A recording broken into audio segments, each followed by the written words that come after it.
വിശദമായി നോക്കാം. സൗദി ജയിലിൽ കഴിയുന്ന മലയാളി അബ്ദുറഹീമിന് അടുത്ത വർഷം ജയിൽ മോചിതനാകാം.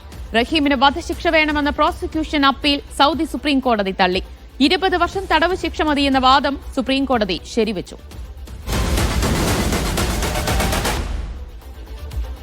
റിയാദിൽ നിന്ന് അഫ്താബ് റഹ്മാൻ വിവരങ്ങൾ നൽകും. അഫ്താബ്, ഇന്ന് എത്ര ആശ്വാസകരമായ ഒരു വിധിയും ഉത്തരവുമാണ് സൗദി സുപ്രീം കോടതിയിൽ നിന്ന് വന്നിട്ടുള്ളത്?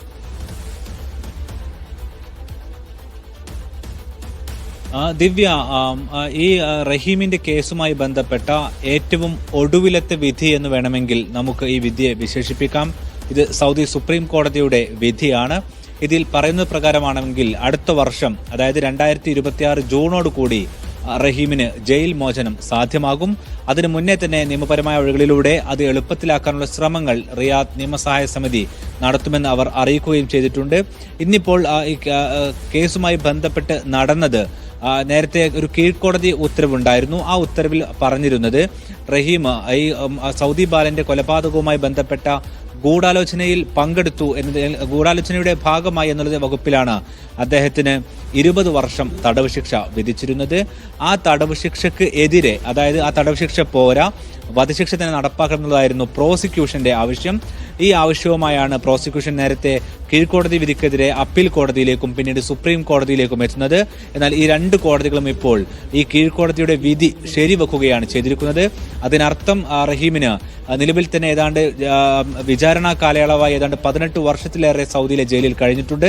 അതുകൊണ്ട് ഏതാണ്ട് 1 വർഷത്തിനകം അദ്ദേഹത്തിന് മോചനം സാധ്യമാകും. അതാണ് ഈ കേസിലെ ഏറ്റവും പ്രധാനപ്പെട്ട വിവരം. എന്ന് വെച്ചാൽ അടുത്ത ജൂണോട് കൂടി ഒരുപക്ഷെ അതിനു മുന്നേ തന്നെ നടപടികൾ പൂർത്തിയായാൽ അദ്ദേഹത്തിന് പുറത്തിറങ്ങാനാകും. ഈ കേസുമായി ബന്ധപ്പെട്ട് ഒട്ടേറെ ആശങ്കകൾ നിലനിന്നിരുന്നു. കാരണം ഈ അനന്തമായി നീളുന്ന നടപടിക്രമങ്ങൾ, ഒപ്പം തന്നെ അതിനുള്ള കാത്തിരിപ്പ്, നിയമസഹായ സമിതിയുടെ ഇടപെടൽ, അദ്ദേഹത്തിന്റെ കുടുംബത്തിന്റെ ആശങ്കകൾ, അതുമായി ബന്ധപ്പെട്ട് നേരത്തെ നടത്തിയ പണപ്പിരിവും ഒപ്പം തന്നെ അത് ഇവിടേക്ക് എത്തിച്ച രീതികളും, ഇതിലെല്ലാം തന്നെ സ്വാഭാവികമായിട്ടും എല്ലാ ആളുകൾക്കും ഇത്രയും ദിയാധനം നൽകിയിട്ട് പോലും മോചനം സാധ്യമാകില്ലേ എന്നുള്ളൊരു ആശങ്കയുണ്ടായിരുന്നു. അതിൽ ഏറ്റവും പ്രധാനപ്പെട്ട കാര്യം, സൗദിയിൽ ഏതൊരു ശിക്ഷയ്ക്കും, പ്രത്യേകിച്ച് ക്രിമിനൽ കേസുകളിലും 2 നിയമമുണ്ട്. അത് സ്വകാര്യ വ്യക്തിയുമായി ബന്ധപ്പെട്ടത്, മറ്റൊന്ന് പൊതു നിയമവുമാണ്. എന്ന് വെച്ചാൽ സൗദി കുടുംബം നേരത്തെ തന്നെ റഹീമിന് മാപ്പ് നൽകിയിരുന്നു. അതിന്റെ അടിസ്ഥാനത്തിലാണ് വധശിക്ഷ റദ്ദായത്. പക്ഷെ എങ്കിൽ പോലും സൗദി ഗവൺമെന്റിന് വേണമെങ്കിൽ ഒരു പൊതു നിയമം അല്ലെങ്കിൽ പൊതു സുരക്ഷയുടെ ഭാഗമായി ഇവർ മാപ്പ് നൽകിയാൽ പോലും ശിക്ഷ നടപടിയുമായി മുന്നോട്ട് പോകുവാനുള്ള ഒരു സാധ്യത അവിടെ നിലനിന്നിരുന്നു.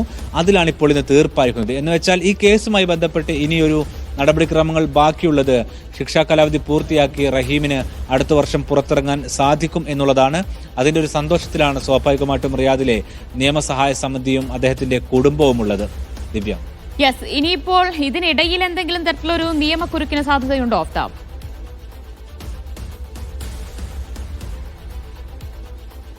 ദിവ്യ, ഇതിൽ സാധാരണ രീതിയിൽ സൗദിയിലെ സുപ്രീം കോടതി വരെയാണ് അപ്പീൽ പോകാറുള്ളത്. അല്ലെങ്കിൽ ഇതിൽ സംഭവിക്കാനിടയുള്ള മറ്റൊരു രീതി എന്ന് പറയുന്നത് വധശിക്ഷ വിധിച്ചു കഴിഞ്ഞാൽ വേണമെങ്കിൽ കോടതി ഉത്തരവിനെതിരെ, സുപ്രീം കോടതി ഉത്തരവാണെങ്കിൽ പോലും അതിൽ രാജാവിന്റെ അടുത്തേക്ക് അല്ലെങ്കിൽ ഏറ്റവും ഉയർന്ന ഭരണാധികാരി എന്നുള്ള നിലക്ക് ഭരണാധികാരിയിലേക്ക് പോവുകയാണ് സാധാരണ രീതിയിൽ ചെയ്യാറുള്ളത്. പക്ഷേ പ്രോസിക്യൂഷൻ സാധാരണ രീതിയിൽ സുപ്രീം കോടതിക്ക് അപ്പുറത്തേക്ക് പോകില്ല. എന്ന് വെച്ചാൽ ഇനിയിപ്പോൾ റഹീമിനെ ആശ്വസിക്കാവുന്ന ഒരു സ്ഥിതി, അല്ലെങ്കിൽ ഒരു മോചനത്തിന് വഴി തെളിഞ്ഞ ഒരു സ്ഥിതിയാണ് ഇപ്പോഴുള്ളത്. അദ്ദേഹത്തിന്റെ കുടുംബത്തെ സംബന്ധിച്ചും അങ്ങനെ തന്നെ ആശ്വസിക്കാം. റിയാദ് നിയമസഹായ സമിതിയും നമ്മോട് പറയുന്നത് വരും മാസങ്ങളിൽ അദ്ദേഹത്തിന്റെ മോചനം വേഗത്തിലാക്കുവാനുള്ള നടപടിക്രമങ്ങൾ പൂർത്തിയാക്കുമെന്നുള്ളതാണ്. ആ നിലക്ക് ഇനി മറ്റു ആശങ്കകൾക്ക് അടിസ്ഥാനമില്ല. ഒരു പക്ഷേ വരും മാസങ്ങളിൽ അദ്ദേഹത്തിന് പുറത്തിറങ്ങാനാകുമെന്നാണ് നമ്മൾ പ്രതീക്ഷിക്കുന്നത്. അതിന്റെ ഒരു രീതി എന്ന് പറഞ്ഞ് നേരിട്ട് അദ്ദേഹത്തിന് ഇവിടെ സൗദിയിൽ പുറത്തിറങ്ങാനാകില്ല. പകരം ജയിലിൽ നേരെ എയർപോർട്ടിൽ എത്തിക്കുകയും പിന്നീട് നേരെ നാട്ടിലേക്ക് എത്തിക്കുകയുമായിരിക്കും ചെയ്യുക. ദിവ്യ, യെസ് അഫ്താബ്, ഇതിൽ വധശിക്ഷ നൽകണം എന്ന് പറഞ്ഞുകൊണ്ട് പ്രോസിക്യൂഷൻ പ്രധാനമായി എന്തൊക്കെയായിരുന്നു സുപ്രീം കോടതിയിൽ ചൂണ്ടിക്കാണിച്ചത്?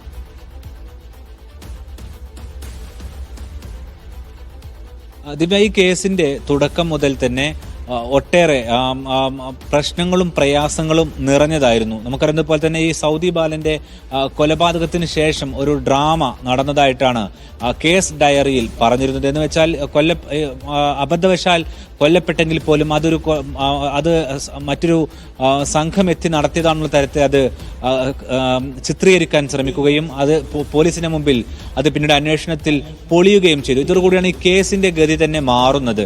അതായിരുന്നു അദ്ദേഹത്തിന്റെ കുടുംബത്തിനും ഇദ്ദേഹത്തോട് ഏറ്റവും വലിയ പ്രശ്നവും തന്നെ നിലനിൽക്കുവാനുണ്ടായിരുന്ന കാരണം. ഇപ്പോൾ ആ ഒരു ഗൂഢാലോചന, അതായത് കൊലപാതകത്തിന് ശേഷമുള്ള ഗൂഢാലോചന വകുപ്പിലായിരുന്നു റഹീമിന് നേരത്തെ കോടതി ശിക്ഷ വിധിച്ചിരുന്നത്. പക്ഷെ നേരത്തെ പറഞ്ഞതുപോലെ തന്നെ ദിയാദനം നൽകുകയും അദ്ദേഹത്തിന്റെ കുടുംബം മാപ്പ് നൽകാൻ തയ്യാറാവുകയും ചെയ്ത സാഹചര്യത്തിൽ വധശിക്ഷയ്ക്കുള്ള സാധ്യത ആദ്യഘട്ടം എന്നുള്ള നിലക്ക് അവിടെ ഒഴിവായിരുന്നു.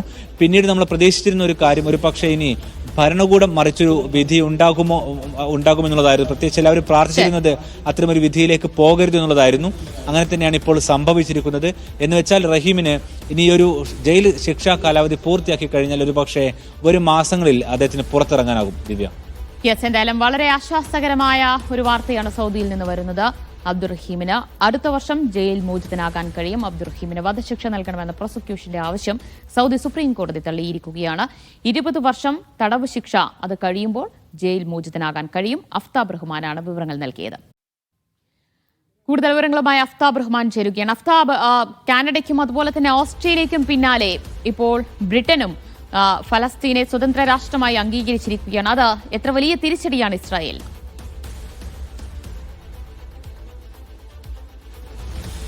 ദിവ്യ, ഇതിൽ ഏറ്റവും ശ്രദ്ധേയമായ കാര്യം ഈ ഫലസ്തീൻ വിഷയത്തിൽ ഒരു പക്ഷേ ഇസ്രായേൽ എന്ന രാഷ്ട്രത്തിന് തന്നെ, അതിന്റെ തുടക്കത്തിന് തന്നെ കാരണക്കാരായ രാജ്യമാണ് ബ്രിട്ടൻ. പക്ഷെ അവരൊരിക്കലും ചരിത്രത്തിൽ ഫലസ്തീൻ എന്ന രാഷ്ട്രത്തെ അംഗീകരിക്കാൻ തയ്യാറായിരുന്നില്ല. അവരാണിപ്പോൾ ഫലസ്തീനെ രാഷ്ട്രമായി അംഗീകരിച്ചത് എന്നുള്ള ഏറ്റവും സുപ്രധാനമായ ഒരു പ്രത്യേകത ഇന്നത്തെ ദിവസത്തിനുണ്ട്. അതിൽ എടുത്തു പറയേണ്ടത് അവർക്ക് ഗ്രൗണ്ട് ലെവലിൽ ഒരുപക്ഷെ ബ്രിട്ടന്റെ തെരുവുകളിൽ നടന്ന പ്രക്ഷോഭവും പ്രതിഷേധവും എല്ലാം തന്നെ വലിയ തോതിൽ അതിന് കാരണമായിട്ടുണ്ട്. പ്രത്യേകിച്ച് ഗസ വംശഹത്യ ആരംഭിച്ച ശേഷം അതിന് നിർലോഭം പിന്തുണ നൽകിയ രാജ്യങ്ങളിൽ ഒന്നായിരുന്നു ബ്രിട്ടൻ. അവർക്ക് ആ നിലക്ക് വലിയ തോതിലുള്ള ആഭ്യന്തരമായിട്ടുള്ള പ്രതിഷേധം അവർക്ക് അനുഭവിക്കേണ്ടി വന്നിട്ടുണ്ട്. അതിന്റെ ഒരു പശ്ചാത്തലം കൂടി ഇതിനുണ്ട്. മാത്രവുമല്ല, ഈ വെടിനിർത്തലിലേക്ക് പോയില്ലെങ്കിൽ, ഇനിയും അവർ ഇസ്രായേൽ സന്നദ്ധമായില്ലെങ്കിൽ ഞങ്ങൾ ഫലസ്തീനെ അംഗീകരിക്കാൻ നിർബന്ധിതരാകുമെന്ന് നേരത്തെ തന്നെ ബ്രിട്ടൻ വ്യക്തമാക്കിയിരുന്നതാണ്. അതിന്റെ അടിസ്ഥാനത്തിൽ കൂടിയാണ് ഇപ്പോൾ ബ്രിട്ടൻ ഒരു വലിയ രാഷ്ട്രം എന്ന നിലക്ക് ഒരു പ്രധാനപ്പെട്ട യൂറോപ്പിലെ അല്ലെങ്കിൽ പാശ്ചാത്യ മേഖലയിലെ ഒരു രാജ്യമെന്നുള്ള നിലക്ക് അവർക്ക് ഇതിലേക്ക് ഫലസ്തീൻ അംഗീകരിക്കുന്ന ഘട്ടത്തിലേക്ക് എത്തേണ്ടി വന്നത്.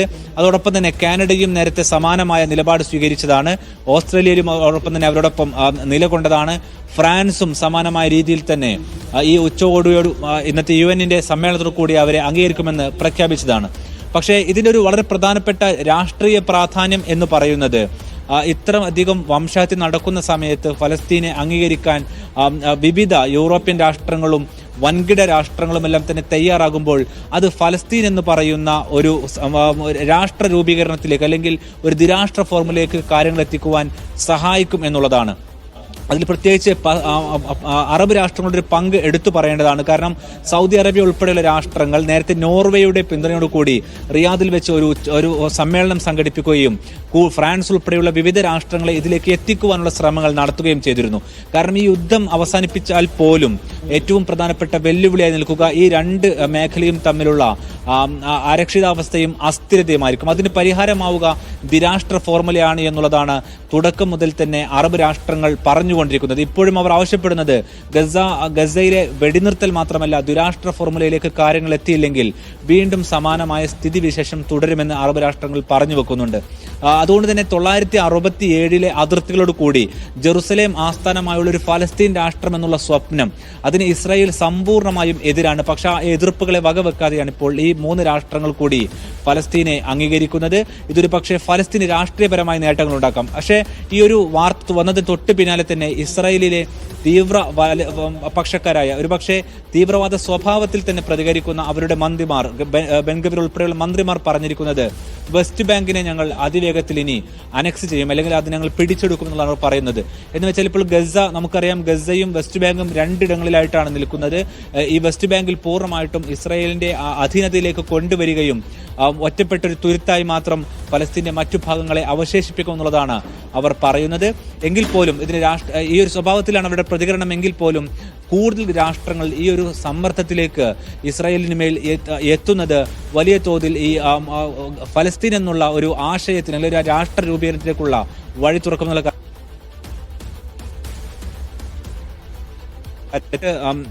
ഈ യുദ്ധവുമായി ബന്ധപ്പെട്ട് തുടക്കം മുതൽ തന്നെ ഹമാസ് ഉൾപ്പെടെയുള്ള സംഘടനകളുടെ ആവശ്യം ഫലസ്തീൻ രാഷ്ട്രത്തിലേക്ക് വഴിയടയുന്ന നീക്കങ്ങൾ അറബ് മേഖലയിലും ലോകമേഖലയിലും നടക്കുന്നു. അത് നിശബ്ദമായിക്കൊണ്ട് ഇസ്രായേൽ ഫലസ്തീന്റെ ഭാഗങ്ങൾ പിടിച്ചടക്കുന്നു. അത് അനുവദിക്കില്ല എന്ന് പറഞ്ഞുകൊണ്ടാണ് ഒക്ടോബർ 7 ആക്രമണം പോലും നടക്കുന്നത്. ഫലത്തിൽ ഹമാസ് ആഗ്രഹിച്ച ഒരു സ്ഥിതിവിശേഷത്തിലേക്ക് കാര്യങ്ങൾ എത്തുന്നു എന്നുള്ള ഒരു ഘട്ടം കൂടി ഈ വാർത്തയിലുണ്ട്. പ്രത്യേകിച്ച് ബ്രിട്ടന്റെ പ്രതികരണത്തിൽ അനുകൂലമായ പ്രതികരണങ്ങൾ മറ്റ് രാജ്യങ്ങളിൽ നിന്ന് വരുമ്പോഴും ഇസ്രായേൽ അവരുടെ വംശഹത്യ തുടരുകയില്ലേ? അതിശക്തമായ ആക്രമണം തന്നെയല്ലേ ഇപ്പോഴും ഗസ സിറ്റിയിൽ ഉൾപ്പെടെ നടക്കുന്നത്? ദിവ്യ, അതിലൊരു സംശയവുമില്ല. നമ്മൾ നിരന്തരം എന്നോണം ഇപ്പോഴും കണ്ടുകൊണ്ടിരിക്കുന്നത് പിഞ്ചു കുഞ്ഞുങ്ങളെ അടക്കം നിർദാക്ഷിണ്യം കൊന്നു തീർക്കുന്നതാണ്. അതിൽ ഒരു വിട്ടുവീഴ്ചയും ഇസ്രായേൽ ചെയ്തിട്ടില്ല. പക്ഷെ അവരുടെ ഏറ്റവും പ്രധാനപ്പെട്ട ഒരു വെല്ലുവിളി എന്ന് പറയുന്നത് അറബ് മേഖലയിൽ ഉൾപ്പെടെ അവരുടെ സ്വാധീനം നഷ്ടമാകുന്ന സ്ഥിതിവിശേഷത്തിലേക്ക് കാര്യങ്ങൾ എത്തിയെന്നുള്ളതും ഈ ഒരു ഘട്ടത്തിന്റെ പ്രത്യേകതയാണ്. ഒരു വശത്ത് വിവിധ ലോകരാഷ്ട്രങ്ങൾ എന്ന് വെച്ചാൽ ഇസ്രായേലിനോട് നിരന്തരം എന്നോണം ഇടപഴകുകയും അവർക്ക് ആയുധങ്ങൾ എത്തിക്കുകയും സാമ്പത്തികമായി നിർലോഭം പിന്തുണ നൽകുകയും ചെയ്ത രാഷ്ട്രങ്ങൾ ഒരു വശത്ത് ഫലസ്തീനെ അംഗീകരിക്കുന്നു. മറുവശത്ത് അവർ കൂട്ടുകൂടാൻ ആഗ്രഹിച്ചിരുന്ന അറബ് രാഷ്ട്രങ്ങൾ അതിനുമേൽ ഖത്തറിന്മേൽ ആക്രമണം നടത്തുകയും അതോടൊപ്പം തന്നെ സൗദി അറേബ്യ ഉൾപ്പെടെ രാഷ്ട്രവുമായി അടുക്കുവാനുള്ള ശ്രമവുമാണ് നടത്തിക്കൊണ്ടിരുന്നത്. പക്ഷേ ഖത്തർ ആക്രമണത്തോടു കൂടി സംഭവിച്ച മറ്റൊരു കാര്യം ഇസ്രായേൽ ഈ അറബ് രാഷ്ട്രങ്ങളുമായുള്ള ബന്ധത്തിൽ നിന്ന് പോലും കൂടുതൽ അകലുന്നതാണ്. പൊളിറ്റിക്കലി രാഷ്ട്രീയപരമായി നോക്കുമ്പോൾ ഇസ്രായേൽ ഇപ്പോഴും ആക്രമണം നടത്തുന്നുണ്ടെങ്കിൽ പോലും അവർ ഒറ്റപ്പെട്ടു പോകുന്ന സ്ഥിതിവിശേഷത്തിലേക്ക് കാര്യങ്ങൾ എത്തുന്നുണ്ട് എന്ന് മാത്രമല്ല, അവിടെയുള്ള ബന്ദികളാക്കപ്പെട്ട ആളുകളുടെ ജീവൻ പോലും ഭീഷണിയാകുന്ന തരത്തിൽ നെതന്യാഹു ഇടപെടുന്നതിനെ അവിടുത്തെ ജനങ്ങൾ പോലും അദ്ദേഹത്തിനെതിരെ തെരുവിലിറങ്ങുന്നുണ്ട്. ഏത് നിമിഷം യുദ്ധം അവസാനിക്കുന്നുമോ ആ നിമിഷം നെതന്യാഹുവിന് പടിയിറങ്ങേണ്ട സ്ഥിതിവിശേഷം നാട്ടിലുണ്ട്. അതുകൊണ്ട് തന്നെ ഈ വംശഹത്യ ഈ ഒരു തരത്തിൽ തന്നെ തുടരുകയാണ്. ഇതിന് ഏതെങ്കിലും തരത്തിലുള്ള ഒരു പ്രശ്നപരിഹാരം വേണമെങ്കിൽ അതിൽ ഇടപെടാനാകുക ഖത്തർ ഉൾപ്പെടെയുള്ള ഈജിപ്ത് ഉൾപ്പെടെയുള്ള രാഷ്ട്രങ്ങൾക്കാണ്. പക്ഷേ നേരത്തെ ഇടപെട്ട ഖത്തർ ഇപ്പോൾ ആവശ്യപ്പെടുന്നത് ഇസ്രായേൽ മാപ്പ് പറയാത്ത പക്ഷം അവരുമായിട്ട് ഇനി ഒരു ചർച്ചയിലേക്ക് പോകുവാൻ അവർക്ക് സാധിക്കില്ല എന്നുള്ളത് അവരെ അറിയിച്ചതായിട്ടുള്ള റിപ്പോർട്ടുകൾ കൂടി വരുന്നുണ്ട്. ഇതിൽ ഒരു ഔദ്യോഗിക സ്ഥിരീകരണമില്ല, പക്ഷേ അത്തരമൊരു നിർദ്ദേശം അവർ മുന്നോട്ട് വെച്ചതായിട്ട് പറയപ്പെടുന്നുണ്ട്. പക്ഷേ ഇങ്ങനെ ഒരു ഘട്ടത്തിലേക്ക് എത്തിയാൽ മാത്രം ഇനി വെടിനിർത്തലിലേക്കും സമാധാന അന്തരീക്ഷത്തിലേക്കും നീങ്ങുകയുള്ളൂ. പക്ഷേ ഫലസ്തീൻ എന്ന രാഷ്ട്രത്തെ സംബന്ധിച്ചിടത്തോളം അവിടെയുള്ള ഇപ്പോൾ ഏതാണ്ട് 20 ലക്ഷത്തോളം വരുന്ന ജനങ്ങൾ ഏതാണ്ട് 60,000 ആളുകളെ കൊന്നു കഴിഞ്ഞു.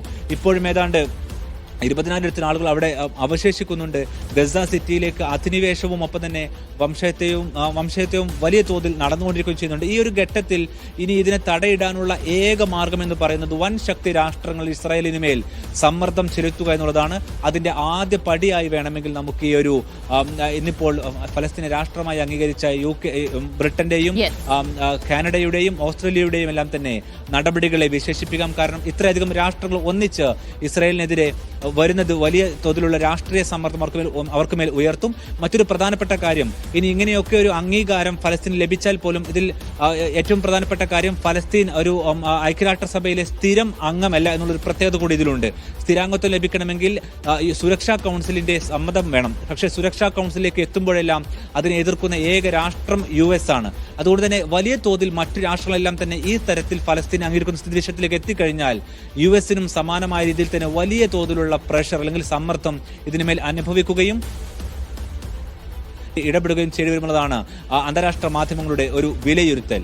ദിവ്യ, എന്തായാലും കാനഡയ്ക്കും അതുപോലെ തന്നെ ഓസ്ട്രേലിയക്കും പിറകെയാണ് ഇപ്പോൾ ബ്രിട്ടനും ഫലസ്തീന് സ്വതന്ത്ര രാഷ്ട്രമായി അംഗീകരിച്ചിരിക്കുന്നത്. പക്ഷേ ഇപ്പോഴും അതിശക്തമായ ആക്രമണമാണ് ഇസ്രായേൽ ഗസയിൽ നടത്തിക്കൊണ്ടിരിക്കുന്നത്. ഇസ്രായേലും ഇതിനെതിരെ വലിയ രീതിയിൽ നെതന്യാഹു വിരുദ്ധ പ്രക്ഷോഭവും ശക്തമാണ്. അഫ്താബ് റഹ്മാനാണ് വിവരങ്ങൾ നൽകിയത്. മറ്റു വാർത്തയിലേക്ക്. UN പൊതുസഭയിൽ പങ്കെടുക്കാനായി ഖത്തർ അമീർ US-ലെത്തി. ദോഹയിലെ ഇസ്രായേൽ ആക്രമണത്തിന്റെ പശ്ചാത്തലത്തിൽ സന്ദർശനത്തിന് രാഷ്ട്രീയ പ്രാധാന്യമുണ്ട്. ലോക നേതാക്കളുമായി അദ്ദേഹം ആശയവിനിമയം നടത്തും. ഐക്യരാഷ്ട്രസഭയുടെ 80ാം പൊതുസഭയിൽ പങ്കെടുക്കാനായാണ് ഖത്തർ അമീർ Sheikh Tamim bin Hamad Al താനി ന്യൂയോർക്കിലെത്തിയത്. ചൊവ്വാഴ്ച അദ്ദേഹം UN പൊതുസഭയെ അഭിസംബോധന ചെയ്യും. പ്രധാനമന്ത്രിയും വിദേശകാര്യമന്ത്രിയുമായ ഷെയ്ഖ് മുഹമ്മദ് ബിൻ അബ്ദുറഹ്മാൻ അൽ താനിയും ഉന്നതതല സംഘവും അദ്ദേഹത്തെ അനുഗമിക്കുന്നുണ്ട്. സെപ്റ്റംബർ 9 ഖത്തറിന്റെ പരമാധികാരത്തിനുമേൽ ഇസ്രായേൽ നടത്തിയ ആക്രമണം അമീർ UN-ൽ ഉന്നയിക്കുമെന്നാണ് കരുതപ്പെടുന്നത്. ഇതുമായി ബന്ധപ്പെട്ട് ലോക നേതാക്കളുമായി അദ്ദേഹം ആശയവിനിമയം നടത്തും. കഴിഞ്ഞയാഴ്ച ദോഹയിൽ ചേർന്ന അറബ് ഇസ്ലാമിക് ഉച്ചകോടി വിഷയത്തിൽ ആഗോളതലത്തിൽ ഇസ്രായേലിനെ ഒറ്റപ്പെടുത്താൻ തീരുമാനമെടുത്തിരുന്നു. നേരത്തെ വിഷയം ചർച്ച ചെയ്ത UN രക്ഷാസമിതി ഇസ്രായേൽ ആക്രമണത്തെ തള്ളുകയും ചെയ്തു. US അടക്കമുള്ള എല്ലാ രാഷ്ട്രങ്ങളും ഇസ്രായേലിനെതിരെ നിലപാട് സ്വീകരിച്ചതും ശ്രദ്ധേയമായി.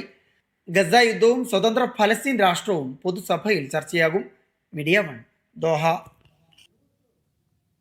പ്രവാസികൾക്ക് ഏറെ സഹായകരമാകുന്ന നോർക്ക റൂട്ട്സിന്റെ ആരോഗ്യ അപകട ഇൻഷുറൻസ് നോർക്ക കെയർ നവംബർ 1 മുതൽ പ്രാബല്യത്തിൽ വരും. സെപ്റ്റംബർ 22 മുതൽ പോളിസിയിൽ ചേർന്ന് തുടങ്ങും.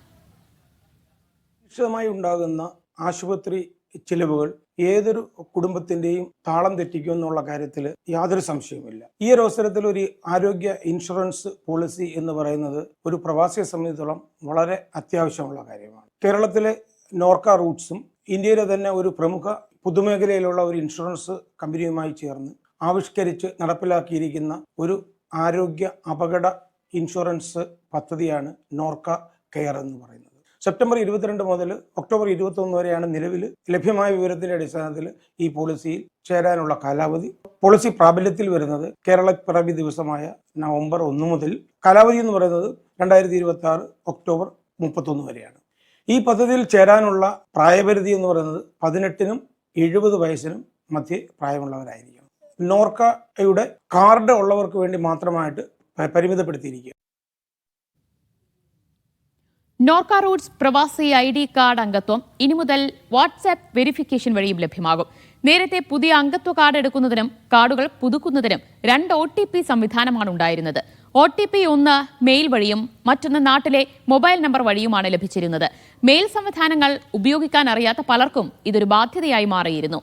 ഈ സംവിധാനമാണ് ഇനി മുതൽ വാട്സ്ആപ്പ് വഴിയാക്കിയത്. ബഹ്റൈൻ KMCC ഇത് സംബന്ധിച്ച് നൽകിയ നിർദ്ദേശം നോർക്ക അംഗീകരിക്കുകയായിരുന്നു. ഒമാനിൽ ഡിജിറ്റൽ ടാക്സ് സ്റ്റാമ്പ് ഇല്ലാതെ ശീതളപാനീയങ്ങൾക്കുള്ള നിരോധനം നവംബർ 1 മുതൽ പ്രാബല്യത്തിൽ വരുമെന്ന് നികുതി അതോറിറ്റി. DTS സിസ്റ്റത്തിന്റെ 3ാം ഘട്ടത്തിന്റെ ഭാഗമാണ് നിരോധനം. നവംബർ 1 ശേഷം ഡിജിറ്റൽ ടാക്സ് സ്റ്റാമ്പ് ഇല്ലാത്ത ഉൽപ്പന്നങ്ങൾ പിടിച്ചെടുക്കും. നവംബർ 1 മുതൽ ഡിജിറ്റൽ ടാക്സ് സ്റ്റാമ്പുകൾ അഥവാ TDS ഇല്ലാത്ത എക്സൈസ് സാധനങ്ങളുടെ വിൽപ്പനയും വിതരണവും ഒമാനിൽ കർശനമായി നിരോധിച്ചിട്ടുണ്ടെന്ന് നികുതി അതോറിറ്റി പറയുന്നു. സോഫ്റ്റ് ഡ്രിങ്കുകൾ, എനർജി ഡ്രിങ്കുകൾ, മറ്റ് എക്സൈസ് പാനീയങ്ങൾ എന്നിവ ഉൾപ്പെടെ എല്ലാ എക്സൈസ് പാനീയങ്ങളും ഇതിലുൾപ്പെടുന്നു. മധുരപാനീയങ്ങൾ ഈ പരിധിയിൽ വരില്ല. ബാധകമായ എല്ലാ ഉൽപ്പന്നങ്ങളിലും സമയപരിധിക്ക് മുമ്പ് അംഗീകൃത നികുതി സ്റ്റാമ്പുകൾ ഉണ്ടായിരിക്കണമെന്ന് അതോറിറ്റി ഓർമ്മപ്പെടുത്തുന്നു. ആവശ്യമായ സ്റ്റാമ്പുകൾ ഇല്ലാതെ കണ്ടെത്തുന്ന ഉൽപ്പന്നങ്ങൾ വിപണിയിൽ നിന്ന് പിടിച്ചെടുക്കും. എല്ലാ ഇറക്കുമതിക്കാരും നിർമ്മാതാക്കളും റീറ്റെയിൽ ഔട്ട്ലെറ്റുകളും നിയമം പാലിക്കണമെന്നും അതോറിറ്റി ആവശ്യപ്പെട്ടു. എക്സൈസ് നികുതി നടത്തിപ്പിൽ സുതാര്യതയും നിയമപാലനവും വർദ്ധിപ്പിക്കാൻ ലക്ഷ്യമിട്ടുള്ള TDS നടപ്പാക്കൽ പദ്ധതിയുടെ 3ാം ഘട്ടത്തിന്റെ ഭാഗമായാണ് നടപടി.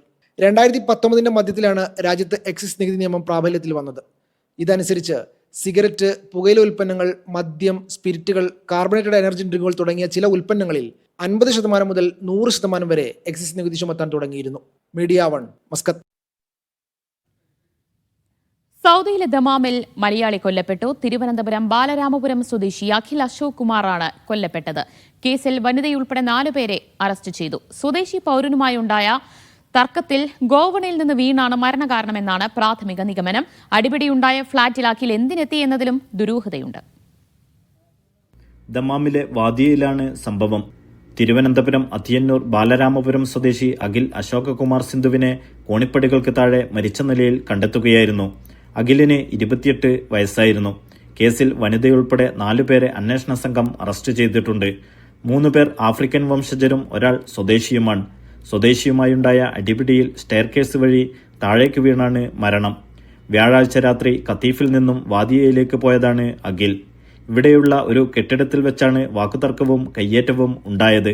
എന്നാൽ എന്തിനാണ് വാദിയയിൽ എത്തിയത് എന്നതിൽ വ്യക്തതയില്ല. ഈ ഫ്ളാറ്റ് കേന്ദ്രീകരിച്ചാണ് അന്വേഷണം. AC ടെക്നീഷ്യനായി 7 വർഷമായി ദമാമിലെ കത്തീഫിലായിരുന്നു അഖിലിന് ജോലി. സന്ദർശക വിസയിൽ സൗദിയിലെത്തിയ ഭാര്യയും മാതാപിതാക്കളും 2 ആഴ്ച മുമ്പാണ് നാട്ടിലേക്ക് മടങ്ങിയത്.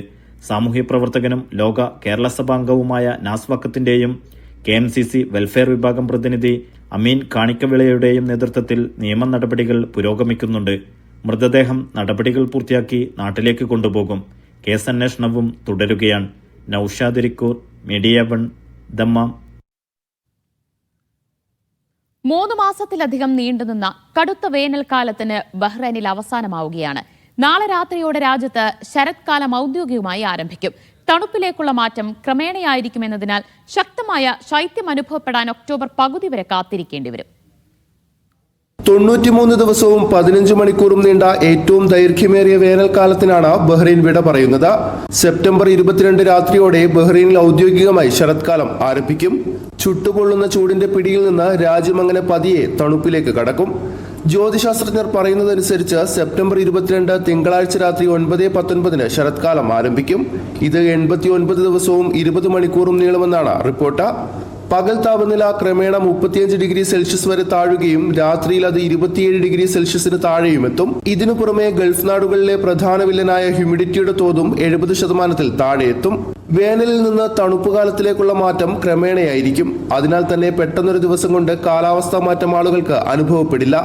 എന്നിരുന്നാലും കുട്ടികളിലും പ്രായമായവരിലും കാലാവസ്ഥാ മാറ്റം മൂലമുള്ള അസുഖങ്ങൾ പിടിപെടാൻ സാധ്യതയുണ്ടെന്ന് ആരോഗ്യ വിദഗ്ധർ മുന്നറിയിപ്പ് നൽകുന്നു. ഒക്ടോബർ അവസാനത്തോടെയാകും ബഹ്റൈനിൽ രാത്രിയിലെ തണുപ്പ് കഠിനമായി അനുഭവപ്പെടുക. നവംബർ ആകുന്നതോടെ പകൽ സമയത്തെ താപനിലയും ഗണ്യമായി കുറഞ്ഞ് രാജ്യം കൂടുതൽ തണുപ്പിലേക്ക് കടക്കും. Shefi Shajahan, media 1, Bahrain. Saudi ദേശീയ ദിനത്തോടനുബന്ധിച്ച് രാജ്യത്തെ വിവിധ സ്ഥാപനങ്ങളിൽ തുടരുന്ന ഡിസ്കൗണ്ട് വിൽപ്പന നിരീക്ഷിക്കുന്നതിനായി വാണിജ്യ മന്ത്രാലയം. ഡിസ്കൗണ്ട് നൽകുന്ന സ്ഥാപനങ്ങൾ മന്ത്രാലയം നിർദ്ദേശിച്ച മാനദണ്ഡങ്ങൾ കൃത്യമായി പാലിക്കണം. 6000-ഓളം സ്ഥാപനങ്ങളിൽ പരിശോധന നടത്തിയതായി അതോറിറ്റി വ്യക്തമാക്കി. ദേശീയ ദിനത്തോടനുബന്ധിച്ച് വിവിധ സ്ഥാപനങ്ങൾ വലിയ ഓഫറുകൾ പ്രഖ്യാപിച്ചിട്ടുണ്ട്. വിലക്കിഴിവ് നൽകുന്ന സ്ഥാപനങ്ങൾക്ക് കർശന നിർദ്ദേശങ്ങളാണ് വാണിജ്യ മന്ത്രാലയം നേരത്തെ നൽകിയിരുന്നത്. ഇത് പാലിക്കാത്തവർക്കെതിരെ കർശന നടപടിയുണ്ടാകും. കർശന പരിശോധനയാണ് മന്ത്രാലയത്തിന് കീഴിൽ നടന്നുവരുന്നത്. 6000 സ്ഥാപനങ്ങളിൽ പരിശോധന നടത്തിയതായി അതോറിറ്റി വ്യക്തമാക്കി. വാണിജ്യ സ്ഥാപനങ്ങളിലും ഇ സ്റ്റോറുകളിലും ദേശീയ ദിന ഓഫറുകൾക്ക് ലൈസൻസ് നിർബന്ധമാണ്. വിലക്കിഴിവുള്ള സാധനങ്ങളുടെ വില ഉപഭോക്താവിന് വ്യക്തമാവണം. ഡിസ്കൗണ്ടിന് മുമ്പുള്ള വിലയും പ്രദർശിപ്പിക്കണം. വിലക്കിഴിവിൽ തെറ്റിദ്ധരിപ്പിക്കാനോ കൃത്രിമത്വം കാണിക്കാനോ പാടില്ല. ഓഫർ കാലയളവിൽ ഉപഭോക്താവിന് വാങ്ങിയ സാധനം മാറ്റിയെടുക്കുന്നതിനോ തിരിച്ചു നൽകുന്നതിനോ ഉള്ള മാനദണ്ഡങ്ങൾ എന്താണെന്ന് വ്യക്തമാക്കണം. സെപ്റ്റംബർ 30 വരെയാണ് ദേശീയ ദിന ഡിസ്കൗണ്ട് സ്ഥാപനങ്ങൾക്ക് നൽകാനാവുക. Media 1, Jeddah. വാർത്തയിലേക്ക് വീണ്ടും. സൗദി പ്രവാസി സമൂഹത്തിന്റെ പ്രീമിയം ബിസിനസ് സംഗമമായ ഫ്യൂച്ചർ സമ്മിറ്റിന് തയ്യാറെടുക്കുകയാണ് മീഡിയ 1. നാളെ തിങ്കളാഴ്ച കിഴക്കൻ പ്രവിശ്യയിലെ ഖോബാറാണ് വേദി. മറ്റന്നാൾ സൗദി ദേശീയ ദിനത്തിൽ സൗദി തലസ്ഥാനമായ റിയാദിലും ഫ്യൂച്ചർ സമ്മിറ്റിലൂടെ ബിസിനസ് സമൂഹം പുതിയ വഴികൾ തുറക്കും. ബിസിനസ് പ്രമുഖരുടെ സംഗമവേദിയായി ഉച്ചകോടി മാറും. നിയോം, കിങ് സൽമാൻ പാർക്ക്, കിദ്ദിയ, ലോകകപ്പുകൾ, കായിക വിനോദ പരിപാടികൾ എന്നിവയാൽ നിറയുന്ന സൗദിയിൽ മലയാളി പ്രവാസികളുടെ പുത്തൻ കുടിയേറ്റമുണ്ട്. ഇതോടൊപ്പം സൗദി മന്ത്രാലയങ്ങളും സക്കാത്ത് ആൻഡ് ടാക്സ് അതോറിറ്റിയും ബലദിയകളും തൊഴിൽ മന്ത്രാലയവുമെല്ലാം തൊഴിൽ വിപണി മെച്ചപ്പെടുത്താനുള്ള ശ്രമത്തിലുമാണ്. ഇതിനിടയിൽ പ്രവാസികളുടെ സാധ്യതകൾ കണ്ടെത്താൻ, ട്രെൻഡ് അറിയാൻ എന്നിവയ്ക്കായാണ് മീഡിയ 1 ഫ്യൂച്ചർ സമ്മിറ്റ്. ഒരേയിടത്ത് സൗദി വിപണിയിലെ ലീഡർമാരും പുത്തൻ നിക്ഷേപകരും പരമ്പരാഗത പ്രവാസി വ്യാപാരികളും ഒത്തുചേരും. അതിന്റെ അപൂർവതക്കാണ് മീഡിയ 1 ഫ്യൂച്ചർ സമ്മിറ്റ് സാക്ഷ്യം വഹിക്കുക. സൗദി വാർത്താ മന്ത്രാലയത്തിലെ മേധാവി ഹുസൈൻ അൽ ഷമ്മരിയാണ് മുഖ്യാതിഥി. സൗദിയിൽ എങ്ങനെ ലീഡറാകാമെന്നതിൽ ഇമോഷണൽ സെയിൽസ് കോച്ച് റിയാസ് ഹക്കിമിന്റേതാണ് തുടർന്നുള്ള സെഷൻ. സൗദിയിലെ സകല ഭരണകൂട സംവിധാനങ്ങളിലും AI കൊണ്ടുവന്ന മാറ്റവും വിപണിയിൽ പ്രവാസികൾക്കത് എങ്ങനെ ഉപയോഗപ്പെടുത്താമെന്നതും ഉമർ അബ്ദുസലാം തുറന്ന് സംസാരിക്കും. തുടർന്ന് ഗൾഫ് വിപണിയിൽ വിജയിച്ചവർ ഈ മാർക്കറ്റിന്റെ ട്രെൻഡും ഇടപെടേണ്ട രീതിയും സംസാരിക്കും. മലബാർ ഗോൾഡ് ആൻഡ് ഡയമണ്ട്സിന്റെ AK ഫൈസൽ, ഇംപെക്സിന്റെ മേധാവി നുവൈസ് ചേനങ്ങാടൻ, നെല്ലറയുടെ കെ ഷംസുദ്ദീൻ തുടങ്ങിയവർ അക്കഥകൾ പറയും. നിക്ഷേപം എളുപ്പമുള്ള സൗദി വ്യവസായ മേഖലയിലെ സാധ്യതകൾ സൗദിയിലെ ഏറ്റവും വലിയ ഇന്ത്യൻ കമ്പനികളിലൊന്നായ എക്സ്പെർട്ടേസിന്റെ CEO മുഹമ്മദ് ആഷിഫും പറയും. ഇവർക്ക് പുറമെ ജാബിർ അബ്ദുൽ വഹാബ്, VK നദീർ എന്നിവരും പ്രത്യേകം സംവദിക്കും. സൗദി അറേബ്യയിലെ ആദ്യ പ്രീമിയം മലയാളി ബിസിനസ് സമ്മിറ്റ് ആയിരിക്കും മീഡിയ 1 ഫ്യൂച്ചർ സമ്മിറ്റ്. അവിടെ നെറ്റ്വർക്കിംഗ് സാധ്യതകളുണ്ട്, എക്സ്പീരിയൻസ് ഷെയറിംഗ് ഉണ്ട്, അതുപോലെ തന്നെ പുതിയ അവസരങ്ങൾ എങ്ങനെയാണ് തുറക്കുക എന്നതിനെക്കുറിച്ച് ചർച്ചകളുണ്ട്, സൗദിയുടെ സാധ്യതകൾ എങ്ങനെ ഉപയോഗപ്പെടുത്താം എന്നതിനെക്കുറിച്ച് ആലോചനകളുണ്ട്. തുടങ്ങി വ്യത്യസ്തങ്ങളായ അനുഭവങ്ങളും പാഠങ്ങളുമായി ഈ സമ്മിറ്റിൽ നിന്ന് നിങ്ങൾക്ക് തിരിച്ചു വരാനാകും എന്നാണ് മീഡിയ 1 കരുതുന്നത്. സൗദിയിലെ ലീഡിംഗ് ഇന്ത്യൻ ബ്രാൻഡുകൾ ഫ്യൂച്ചർ സമ്മിറ്റിലുണ്ടാകും. Lulu group Saudi director Muhammad Haris, Iram holdings chairman doctor Siddique Ahmed, Rako holdings CEO Raheem Pattarkadavan, media 1 CEO Mushtaq Ahmed എന്നിവരും ഉച്ചകോടിയിലുണ്ട്. മീഡിയ 1 സീനിയർ എഡിറ്റർ നിഷാദ് റാവുത്തറാണ് ഷോ നയിക്കുക. നാളെ തിങ്കളാഴ്ച ഖോബാറിലും ചൊവ്വാഴ്ച ദേശീയ ദിനത്തിൽ റിയാദിലുമാണ് മീഡിയ 1 ഫ്യൂച്ചർ സമ്മിറ്റ്. വൈകിട്ട് മുതൽ രാവേറും വരെ നീളുന്ന സെഷനുകളിലും നെറ്റ്വർക്കിംഗ് ലഞ്ചിലും ഉൾപ്പെടെ വിവിധ പരിപാടികളിലേക്കുള്ള രജിസ്ട്രേഷൻ അവസാന ഘട്ടത്തിലാണ്. Media 1 Riyadh. സൗദിയിൽ മീഡിയ വൺ സംഘടിപ്പിക്കുന്ന ഫ്യൂച്ചർ സമ്മിറ്റിന്റെ ഭാഗമായുള്ള ബിസിനസ് എക്സലൻസ് പുരസ്കാരങ്ങൾ പ്രഖ്യാപിച്ചു. വിവിധ കാറ്റഗറികളിലായി 8 പുരസ്കാരങ്ങളാണ് ശ്രദ്ധേയമായ ബിസിനസ് ജേതാക്കൾക്ക് സമ്മാനിക്കുന്നത്. തിങ്കൾ ചൊവ്വ ദിവസങ്ങളിൽ ദമാമിലും റിയാദിലും നടക്കുന്ന ഫ്യൂച്ചർ സമ്മിറ്റിൽ സൗദി മന്ത്രാലയ മേധാവികൾ പുരസ്കാരം സമ്മാനിക്കും. മീഡിയ വൺ ഫ്യൂച്ചർ സമ്മിറ്റിന്റെ ഭാഗമായുള്ള ബിസിനസ് എക്സലൻസ് പുരസ്കാരങ്ങളാണ് പ്രഖ്യാപിച്ചത്. സൗദിയിലെ മുൻനിര ഇന്ത്യൻ കമ്പനിയായ എക്സ്പെർട്ടൈസ് ഗ്രൂപ്പ് സിഇഒ മുഹമ്മദ് ആഷിഫിനാണ് ലൈഫ് ടൈം അച്ചീവ്മെന്റ് പുരസ്കാരം. ലൈഫ് ടൈം അച്ചീവ്മെന്റ് പുരസ്കാരം, ലൈഫ് ടൈം അച്ചീവ്മെന്റ് അവാർഡ് നേടുന്നത് ആരാണ്? Muhammad Ashif, CEO expertise group.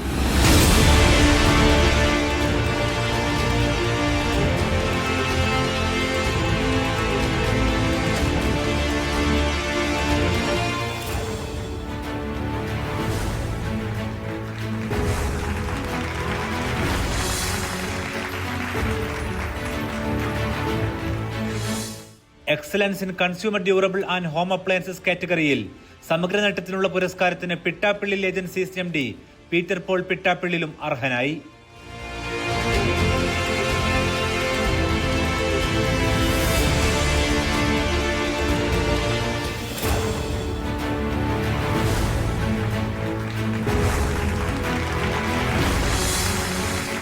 സൗദിയിലെ ബിസിനസ് കൺസൾട്ടൻസി മേഖലയിലൂടെ ഇന്ത്യൻ നിക്ഷേപകർക്ക് തുണയായ നേട്ടത്തിന് അറബ് ഡ്രീംസ് എംഡിയും സിഇഒയുമായ അമീർ മുസ്തഫ, മുനീർ മുസ്തഫ എന്നിവർക്കാണ് എക്സലൻസ് പുരസ്കാരം.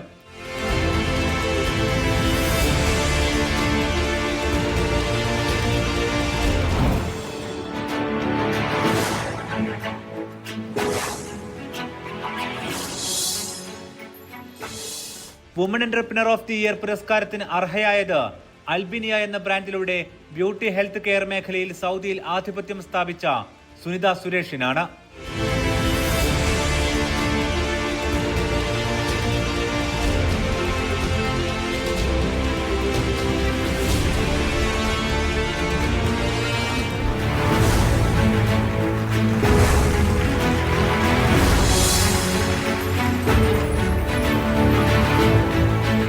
ലോജിസ്റ്റിക്സ് മേഖലയിലെ നേട്ടത്തിന് easy cargo chairman Atif Abdullah, MD Ashraf Koppakkare എന്നിവർ അർഹരായി.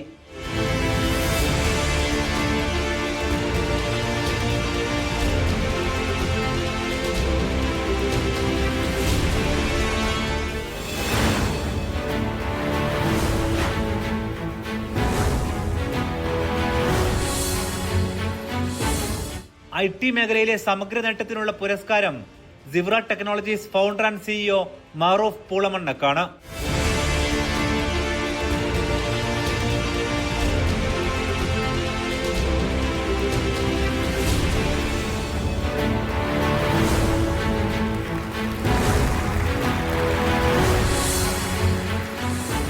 ഫിനാൻഷ്യൽ കൺസൾട്ടിംഗ് ആൻഡ് അഡ്വൈസറി മേഖലയിലെ പുരസ്കാരം ആക്യുറേറ്റ് ഗ്ലോബൽ സിഇഒ നൌഷാദ് മുഹമ്മദും സ്വന്തമാക്കി.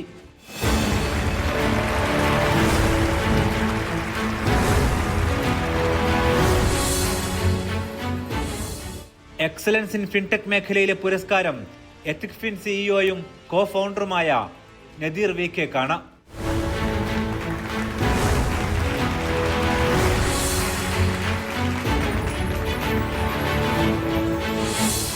നാളെ ദമാമിലും ചൊവ്വാഴ്ച റിയാദിലും നടക്കുന്ന ഫ്യൂച്ചർ സമ്മിറ്റിൽ സൗദി മന്ത്രാലയത്തിലെ പ്രമുഖർ പുരസ്കാരം സമ്മാനിക്കും. Media one, Riyadh.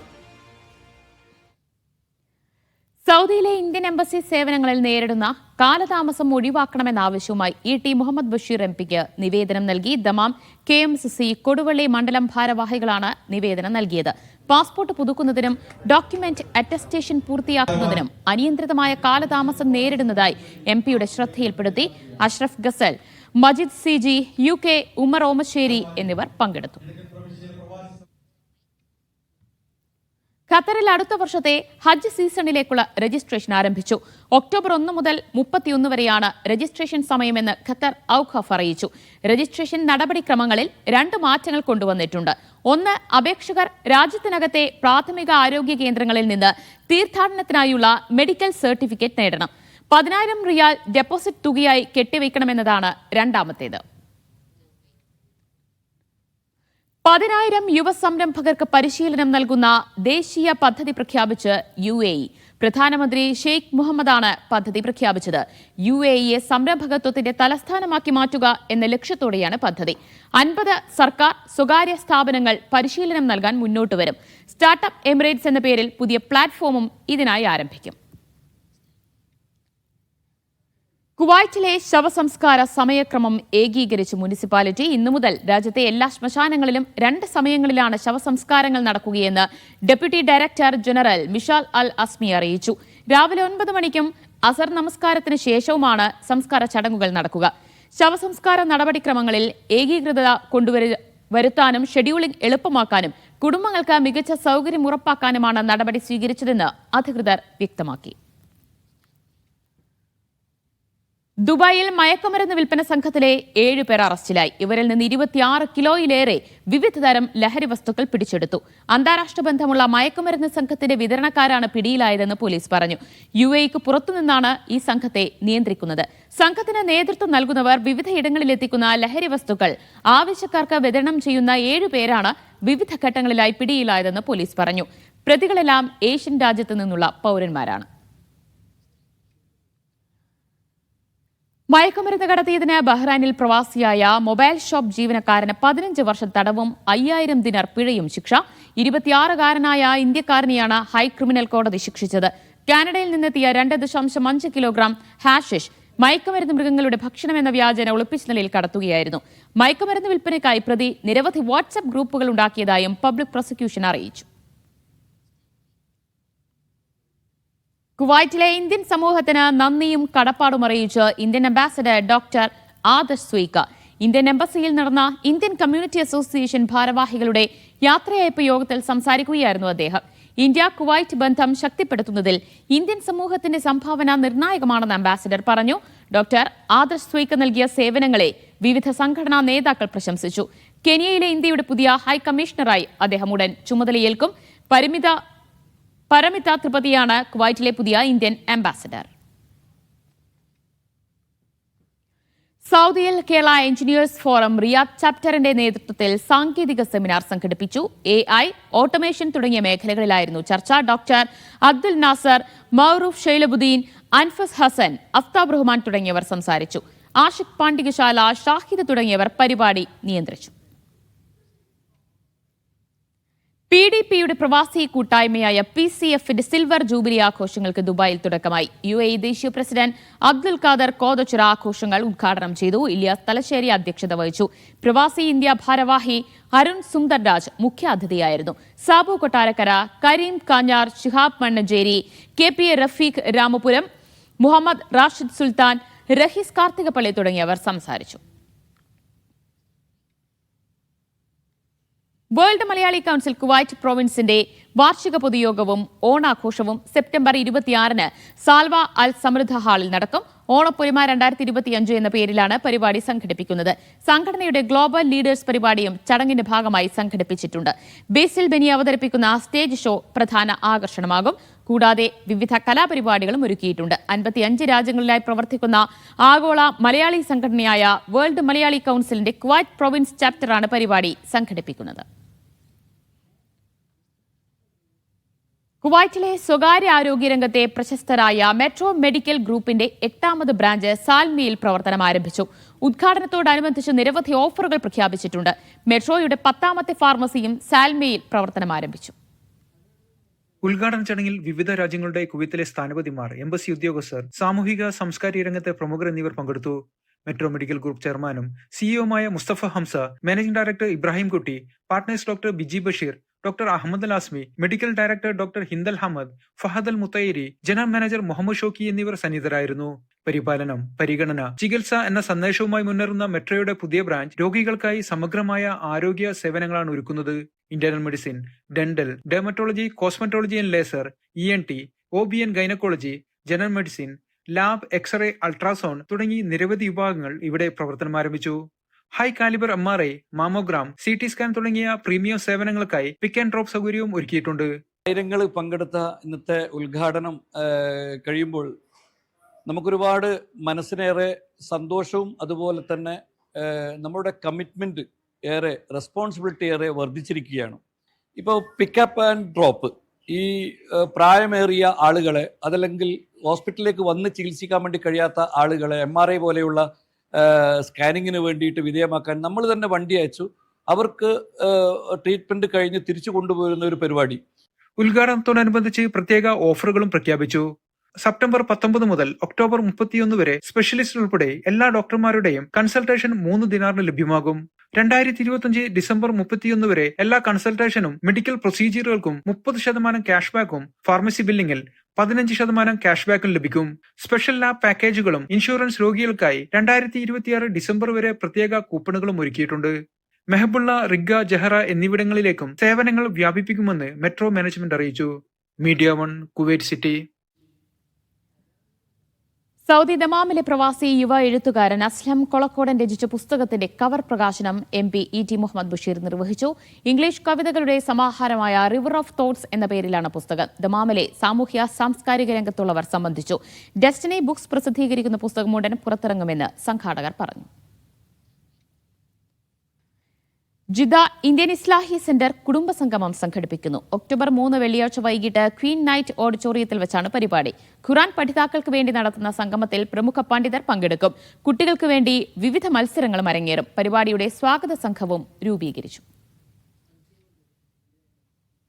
ICF Kuwait ഫഹ hill regional സ്നേഹവിരുന്ന് സംഘടിപ്പിച്ചു. മംഗഫിൽ നടന്ന പരിപാടിയിൽ ഷംസുദ്ദീൻ സഖാഫി അധ്യക്ഷത വഹിച്ചു. അബ്ദുള്ള വടകര മുഖ്യപ്രഭാഷണം നടത്തി. വിവിധ സംഘടനാ നേതാക്കൾ സംസാരിച്ചു.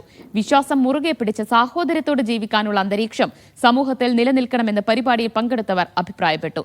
അബൂബക്കർ സിദ്ദീഖ് കൂട്ടായി, അബു താഹിർ ചെരിപ്പൂർ എന്നിവർ പരിപാടികൾക്ക് നേതൃത്വം നൽകി.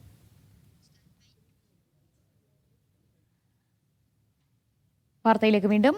കേരളത്തിലെ മിഡാക്സ് ഡെന്റൽ കെയർ സെന്റർ UAE-യിലേക്ക് പ്രവർത്തനം വ്യാപിപ്പിച്ചു. UAE-യിലെ ആദ്യ പരിശോധനാ കേന്ദ്രം ഷാർജയിലെ മുവൈലയിൽ തുടങ്ങി. മീഡിയ 1 ഡയറക്ടർ ഡോക്ടർ അഹമ്മദ് തുട്ടിയിൽ ഉദ്ഘാടനം നിർവഹിച്ചു. മിഡാക്കിന്റെ 8ാമത്തെ ഡെന്റൽ സെന്ററാണ് ഷാർജയിലേത്.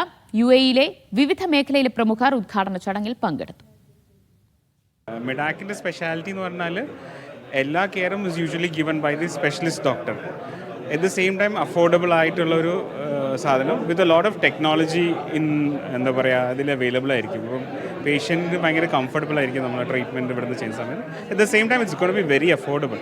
ആൾക്കാർക്ക് തീരെ എക്സ്പെൻസീവായി തോന്നില്ല ഇവിടുത്തെ ട്രീറ്റ്മെൻറ്റ്. ഇവിടെ നമ്മൾ യുണീക്ക് ആയിട്ടുള്ള കുറച്ച് സാധനങ്ങൾ എന്ന് പറഞ്ഞു കഴിഞ്ഞാൽ ഞങ്ങൾ കൺവെൻഷണൽ അളവെടുക്കുന്നില്ല, ഇൻട്രോളർ സ്കാനേഴ്സ് ഉപയോഗിച്ചിട്ടാണ് അളവെടുക്കുന്നത്. അപ്പം ആ ഒരു ഡിഫിക്കൽട്ടി ഉണ്ടാവില്ല. പിന്നെ ഡയഗ്നോസിസിന് വേണ്ടിയിട്ട് ഞങ്ങൾ CT സ്കാനിങ് മെഷീൻ ഇതിൻ്റെ ഉള്ളിൽ അവൈലബിൾ ആണ്. പിന്നെ നൈട്രസ് ഓക്സൈഡ് കോൺഷ്യസ് സെഡേഷൻ ഞങ്ങൾ ഓർഡർ ചെയ്തിട്ടുണ്ട്. It should be here in other weeks time. പിന്നെ ഡെന്റൽ ലേസർ അങ്ങനത്തെ എല്ലാ ലേറ്റസ്റ്റ് ഇൻ ടെക്നോളജി ഇവിടെ അവൈലബിൾ ആണ്. പക്ഷേ at the same time it's gonna be very affordable to anybody. തീരെ എക്സ്പെൻസീവ് ആയിരിക്കില്ല ട്രീറ്റ്മെൻറ്റ് ഒന്നും. അല്ല, ഞങ്ങളെ ക്ലിനിക്കുകളൊക്കെ നാട്ടിലുള്ളത്. നാട്ടിൽ ഇതേ ബ്രാൻഡിൽ തന്നെ നാട്ടിൽ ഇതൊക്കെ റൺ ചെയ്തുകൊണ്ടിരിക്കുന്നുണ്ട്. സെയിം ഈ ടെക്നോളജിയൊക്കെ ഓൾറെഡി ഞങ്ങൾ നാട്ടിൽ യൂസ് ചെയ്തുകൊണ്ടിരിക്കുന്ന ടെക്നോളജിയാണ്. അതാണ് ഞങ്ങൾ ഇങ്ങോട്ടേക്ക് കൊണ്ടുവന്നിരിക്കുന്നത്. ഞങ്ങൾ ഫസ്റ്റ് ക്ലിനിക്കാണ് UAE-യിലേത്.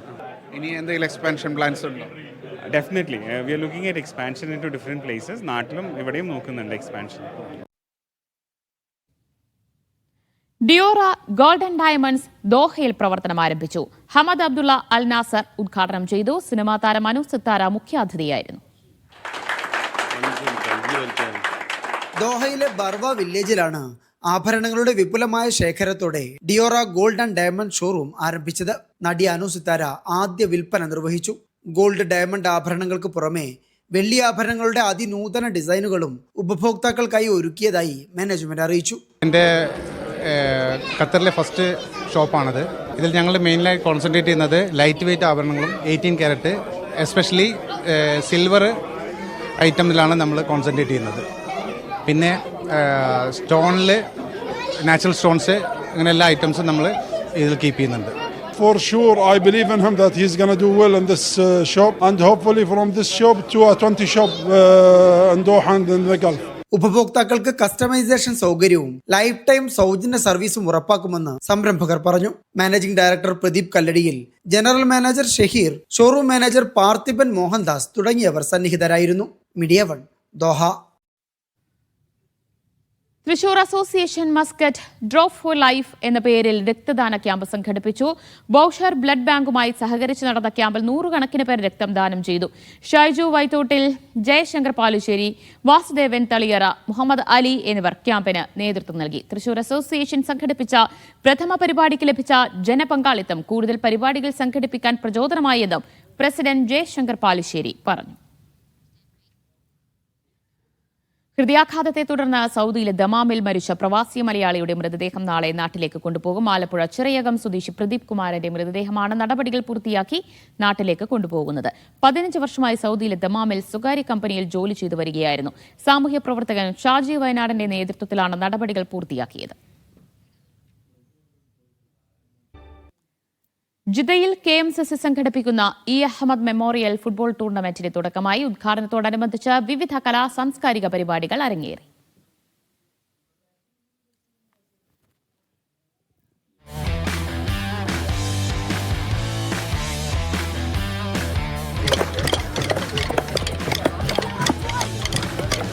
കേരളത്തിന്റെ തനത് കലാരൂപങ്ങൾ ഉൾക്കൊള്ളിച്ച മാർച്ച് പാസ്റ്റോടെയാണ് ഫുട്ബോൾ മാമാങ്കത്തിന് തുടക്കമായത്.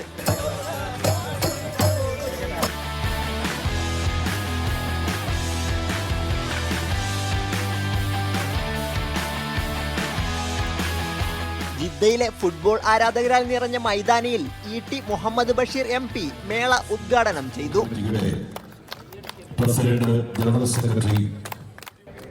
അഹമ്മദ് സാഹിബിൻ്റെ നാമധേയത്തിൽ നമ്മളിവിടെ നടത്തുന്ന ഈ സ്പോർട്സ് ഈവൻറ്റ്, ഗെയിംസ് ഈവൻറ്റ് വൃത്തിയായി ഭംഗിയായി നിങ്ങളെല്ലാവരുടെയും സന്തോഷപ്രകാരം തന്നെ നടക്കുന്ന അങ്ങനെ പൂർണ്ണമാവുന്ന ഒന്നായി തീരട്ടെ എന്ന് ഞാൻ ആശംസിക്കുകയാണ്. ജിദ്ദയിലെ മഹജർ എംബറർ സ്റ്റേഡിയത്തിലാണ് 4 ആഴ്ച നീളുന്ന ഫുട്ബോൾ മേള. സൗദിയിലെ പ്രമുഖ 8 ടീമുകൾ ഏറ്റുമുട്ടുന്നതാണ് ടൂർണമെന്റ്. 7 ജില്ലാ കമ്മിറ്റികൾ തമ്മിലും മത്സരമുണ്ട്. കുഞ്ഞിമോൻ കാക്കിയ, VP മുഹമ്മദ് അലി, ഷിബിൽ, അഹമ്മദ് പാളയാട്ട്, VP മുസ്തഫ, ഇസ്മായിൽ മുണ്ടക്കുളം എന്നിവർ സംബന്ധിച്ചു. Sabith Saleem, media 1, Jeddah.